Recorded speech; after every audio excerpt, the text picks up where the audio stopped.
Hello everyone, स्वागत है आप सभी का हमारे यूट्यूब चैनल स्टडी इन पर। आज के इस वीडियो में हम लोग कवि परिचय एवं कृतियां को कवर करेंगे, जो कि आपके बोर्ड एग्जाम के लिए अति महत्वपूर्ण होगा और ये प्रश्न संख्या 6 का ख में पूछा जाएगा। ये आपको याद रखना है, कवि परिचय जो पूछा जाएगा प्रश्न संख्या 6 में ही पूछा जाएगा। तो इस वीडियो में हम लोग सूरदास के और तुलसीदास और रसखान के कवि परिचय हम लोग कवर करेंगे। उसके बाद आने वाले वीडियोज में अलग अलग कवियों के जीवन परिचय को कवर किया जाएगा। तो चलते हैं, सबसे पहले सूरदास को कवर करते हैं। तो आप लोग देख सकते हैं यहाँ पर सूरदास जी का यहाँ पर बार बार पूछा जा चुका है। आपका बोर्ड एग्जाम में 2022 में भी ये पूछा गया है। तो संक्षिप्त जीवन परिचय देखते हैं। संक्षिप्त जीवन परिचय में लिखा गया है कि महाकवि सूरदास का जन्म सन 1478 में आगरा मथुरा सड़क पर स्थित रुनकता ग्राम में हुआ था। कुछ विद्वान इनका जन्म स्थान दिल्ली के निकट सीही गांव के को मानते हैं। ये आपको याद रखना है, सीही गांव को मानते हैं कुछ विद्वान, इनको मानते हैं इनका जन्म। उसके बाद आगे यहाँ पर लिखा है कि सूरदास सरस्वत ब्राह्मण थे और कहा जाता है कि वे जन्मांध थे। क्या थे यहाँ पर? वे जन्मांध थे, परंतु उन्हें श्री कृष्ण की बाल लीलाओं का जैसा सजीव वर्णन किया है वैसा कोई जन्मांध व्यक्ति नहीं कर सकता।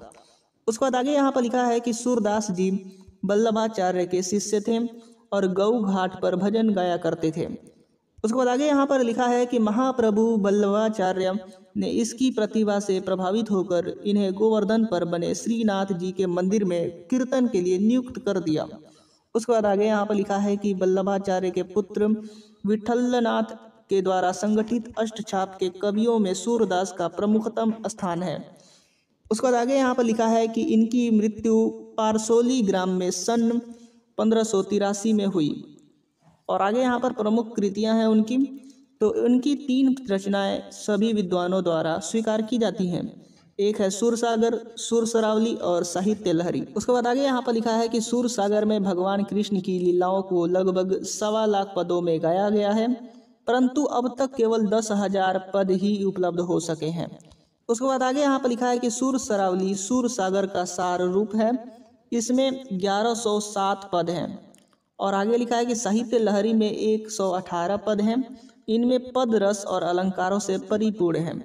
ये हो गया जीवनी परिचय यहाँ पर सूरदास की। तो चलिए हम लोग तुलसीदास के जीवन परिचय को कवर करते हैं, जो कि आपके बोर्ड एग्जाम में लगातार पूछा जा चुका है 2012 से लेकर के 22 तक के एग्जाम में।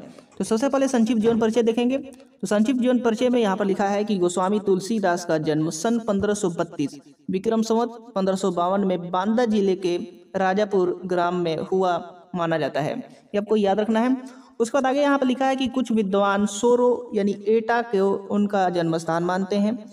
इनके जन्म के संबंध में यह दोहा प्रसिद्ध है। तो दोहा जो प्रसिद्ध है वो यह है कि 1552 बिसे कालिंदी के तीर, श्रावण शुक्ला सप्तमी तुलसी धरयो शरीर। उसके बाद आगे यहाँ पर लिखा है कि तुलसी के पिता का नाम आत्माराम दुबे और माता का नाम हुलसी था और अमुक्त मूल नक्षत्र में जन्म होने के कारण माता पिता ने इन्हें त्याग दिया था। तो ये भी आपको याद रखना है, माता पिता ने इन्हें त्याग दिया था। तब इनका पालन पोषण बाबा नरहिर दास द्वारा हुआ था। उसके बाद आगे यहाँ पर लिखा है कि राम की कथा का ज्ञान तुलसी को सबसे पहले उन्हीं से प्राप्त हुआ है। उसके बाद आगे यहाँ पर लिखा है कि इसके पश्चात उन्होंने काशी जाकर उनके शास्त्रों का अध्ययन किया। यौवन काल में तुलसी का विवाह रत्नावली के साथ हुआ था। उसके बाद आगे लिखा है कि रत्नावली अद्वितीय सुंदरी थी। कहा जाता है कि रत्नावली के द्वारा एक बार उनकी मोह ममता की निंदा करने पर इन्हें वैराग्य उत्पन्न हो गया। इस प्रकार तुलसी की हृदय में जहाँ रत्नावली का रूप बसा था वह स्थान श्री राम के पावन भक्ति ने ले लिया तथा तुलसीदास राम के परम उपासक हो गए।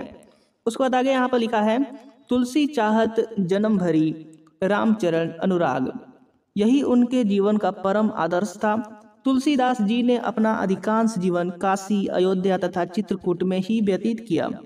उसके बाद आगे लिखा है कि उनकी मृत्यु जो हो गई थी सन 1623 विक्रम संवत में 1680 में काशी में 80 घाट पर हुई थी। उसके बाद यहाँ पर तुलसी जी की प्रमुख कृतियां दी गई हैं। तो तुलसी राम के भक्त थे, इनकी भक्ति दास्य भाव की थी। इनका सर्वश्रेष्ठ काव्य ग्रंथ रामचरितमानस है। ये आपको याद रखना है, जिसमें मानव जीवन के समस्त उच्चादर्शों का समावेश करके उन्होंने राम को मर्यादा पुरुषोत्तम बना दिया।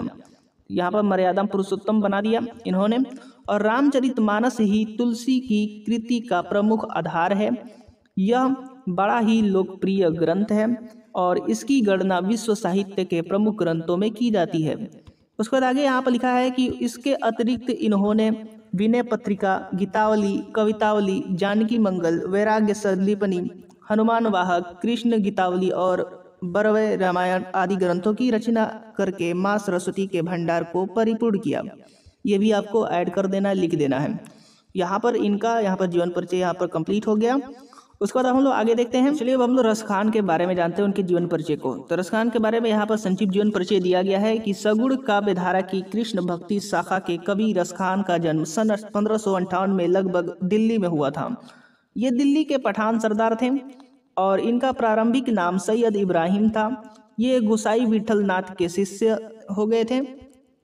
हो गए थे और ब्रज में रहने लगे थे। यहाँ रहकर इन्होंने भाव विभोर होकर कृष्ण का गुणगान किया। रसखान को 252 वैष्णवन की वार्ता में उच्च कोटि का वैष्णव कृष्ण भक्त स्वीकार किया गया। इनकी कविता में इनका कृष्ण प्रेम संपूर्ण आवेग, तन्मयता और गहराई के साथ व्यक्त हुआ है। इनकी कामना थी कि अगले जन्म में ब्रज में ही शरीर धारण करेंगे। सन 1618 में इनकी मृत्यु हुई थी।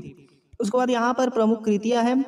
इनकी लिखी 2 रचनाएं ही प्रमुख रूप से प्रसिद्ध हैं, सुजान, रसखान और प्रेम वाटिका। ये आपको याद रखना है, प्रमुख कृतियां हैं रसखान की। उसके बाद आने वाले वीडियोस में हम लोग बिहारी लाल की भी जीवन परिचय कवर करेंगे, महादेवी वर्मा के जीवन परिचय को कवर किया जाएगा और इसके साथ साथ सुमित्रा नंद के भी जीवन परिचय को कवर किया जाएगा। तो मिलते हैं अगले वीडियोस में।